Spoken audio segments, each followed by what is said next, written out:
Hello guys, welcome back to my new video. तो guys आज की वीडियो में मेरे पास फिर से एक पार्सल आ चुका है और गाइस इसका देख सकते हैं आप 399 रुपये में। देखते हैं गाइस क्या है, मुझे एक तो याद नहीं रहता कि क्या क्या मैं बुलवाता रहता हूँ। तो चलिए गाइस देखते हैं इसके अंदर क्या है।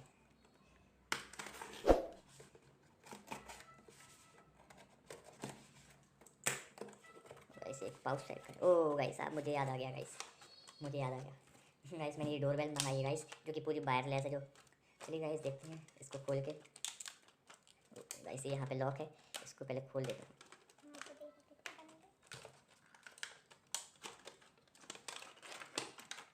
गाइस इसका साइड ये है गाइस, इसमें ये डबल साइडेड टेप है। हाँ गाइस देख सकते हैं, मतलब स्विच के पीछे पीछे के लिए ये डबल साइडेड टेप है।